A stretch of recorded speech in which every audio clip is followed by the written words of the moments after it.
Құрметті оқушылар, саламатсыздар ма? Бүгінгі біздің алгебра сабағындағы тақырыбымыз құрамында дәрежесі бар өрнектерді түрлендіру. Бүгінгі біздің оқу мақсатымыз алгебралық өрнектерді ықшамдауда дәреженің қасиеттерін қолдану. Яғни бүгін сендерді осы критерийлер бойынша бағалайтын боламыз. Өрнектің мәнін табу барысында дәреженің қасиеттерін қолдана алады. Амалдарды орындау ретін сақтай отырып, бүтін көрсеткішті дәрежесі бар өрнектің мәнін таба алады. Дәрежелер бар есептеу мысалдарында амалдар орындау тәртібінің реттілігін біледі. Қазір біздің осы кезге дейінгі өткен дәреженің қасиеттерін қолданып есептер шығаруда біраз мысалдарды көрсететін болам.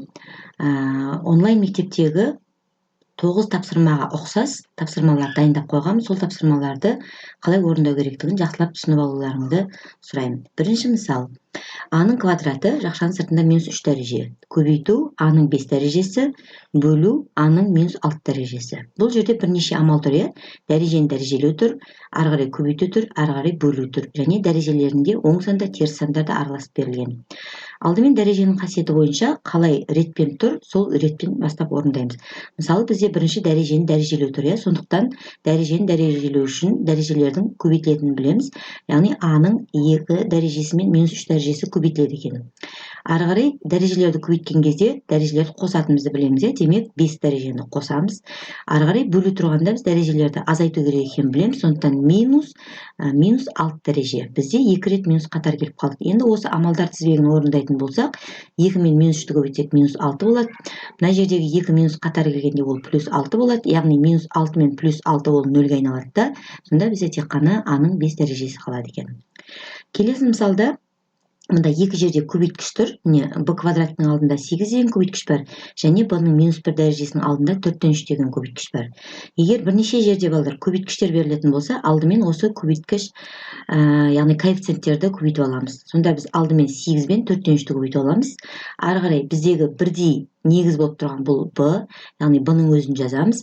Арасында көбейту болғандықтан, бірінші тұрған Б-ның 2 дәрежесіне, екінші тұрған Б-ның -1 дәрежесін қосамыз. Яғни сразу 2 -1 деп жазуға болады деген сөз. Сонда бізде 8 бен 4-тің қысқаратын білесіңдер, 2 қалады, және ол 2 мына 3 бен көбейтіледі, міне 6 болады. Және Б-ның 2-тен 1 алғанда 1 дәреже қалады, 1 дәрежені жазбай қоюға болатынын да білеміз. Келесі үшінші мысалда -7-ның -4 дәрежесі дейді, бөлу -7-ның -3 дәрежесі. Бізде негіздеріміз бірдей, -7, сондықтан -7-ның өзін жазып аламыз. Бірінші тұрған дәреже -4, ортада бөлу болғандықтан азайту белгісін қоямыз, және екінші тұрған дәрежеде -3 бар. Яғни бұл жерде -7-ні қайттан жазамыз да, міне 2 минус қатар келгенде оның плюсқа айналатын ережесі бойынша -4-ке 3-ті қосам деген сөз. Сонда бізде қалады -7-ның -1 дәрежесі. Ал теріс көрсеткішті дәрежені біз алымы 1 болатын бөлшекпен ауыстыруға болатын білеміз. Бұл жерде балдар, міне теріс санның тақ дәрежесі қайтадан теріс сан шығатынын білеміз ғой, сондықтан міне мына жердегі минустан қалады. Ал 7-ның -1 дәрежесі деген сөз, ол алымы міне 1 болатын бөлшекпен ауыстырдық, және 7-ның 1 дәрежесі бөлшектің бөліміне түседі. Сонда 7-ның 1 дәрежесі деген ол 7-ның өзіне тең деген сөз. Ең соңында бізде қалды -7-ден 1 деген мән ғана. Келесі 4-ші мысалда бөлшекпен берілген. Бізде барлық негіздер бірдей, 3, мында да 3, мында да 3, мында да 3. Сондықтан бұл жерде де амалдардың кәдімгі орналасу реті бойынша орындаймыз. Яғни алымында бірінші 3 жазып аламыз. -2 мен 10 дәрежені қосамыз, себебі арасында көбейту белгісі тұр. Және бөлшек сызығы ол бөлуді білдіретінін білеміз. Сондықтан бөлу тұрғанда дәрежелердің азайту ережесі бойынша міне 5 дәрежені біз азайтады екенбіз. Сонда -2-ге 10-ды қосқанда 8 болады, 8-ден 5-ті алғанда 3, яғни 3-тің 3 дәрежесі қалды деген сөз. Ал 3-тің 3 дәрежесі деген сөз, ол 3-ті 3 рет көбейтеміз, яғни 27-ге тең болады екен. Келесі 5-ші мысалда негіздері әртүрлі болатын өрнек берілген. Мысалы, алымында негізіміз 9-ға тең, бөлімінде негізіміз 3-ке тең. Біз бұны бірдей негізге келтіру керекпіз. Ол үшін, мысалы, 9 деген ол 3-тің 2 дәрежесі екенін белгілі. Сондықтан міне 9-ның орнына 3-тің квадратын жазамыз. Ал мынау жердегі бастағы берілген 2n плюс 1 дәреже қайтадан ол жақшаның сыртында қайталанып жазылады. Бөліміне тиіспейміз, қалай тұр сол күйінде міне көшіріліп жазылған. Ары қарай алымында енді дәрежені дәрежелеу керек. Ал бұл дегеніміз дәреженің қасиеті бойынша дәрежені дәрежелегенде олардың көбейтілетіні белгілі. Сондықтан мына ішінде тұрған 2 дәрежені сыртында тұрған 2n плюс 1 дәрежеге көбейтуді орындайды екенбіз.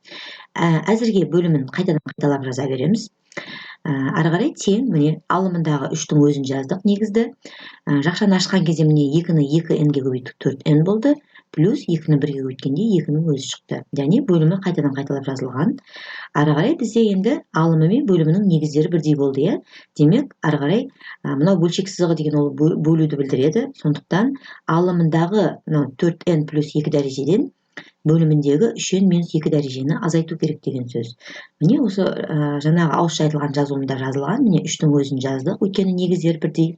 Алымындағы 4n плюс 2 дәреже және минус мынау бөлшек сызығы бөлу болғандықтан минус қойып отырмыз.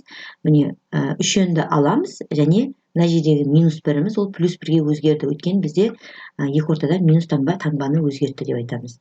Сонда балдар 3-тің өзін жаздық. Әуелі n бар мен n барларды азайтып тастаймыз, яғни 4n-нен 3n-ді аламыз, 1n қалады, 1-ді жазбай қоюға болады, сондықтан жай ғана n деп жазамыз оны. Және плюс 2-ге плюс 1-ді қосамыз, плюс 3 шықты.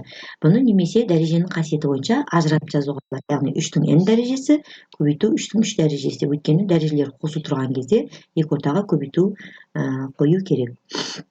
Яғни 3-тің 3 дәрежесі деген ол 27-ге тең, ары қарай көбейту 3-тің n дәрежесі.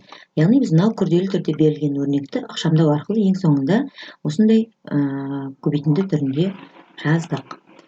Келесі мысалда жақшаның ішінде 1 бөлінген 64-тің квадраты бөлімінде жақшаның сыртында минус 2n дәреже тұр.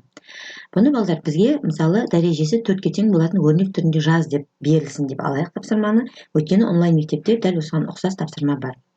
Алдымен 64 дегеніміз ол 4-тің кубы екенін еске түсіреміз. Өйткені 4-ті 3 рет көбейтсек 64 шығатынын білеміз, иә. Және мына жердегі квадрат ол жақшаның сыртында жазылады. Алымындағы бір өзі жазылады және жақшаның сыртындағы минус 2n дәрежеде өз орнында жазылады.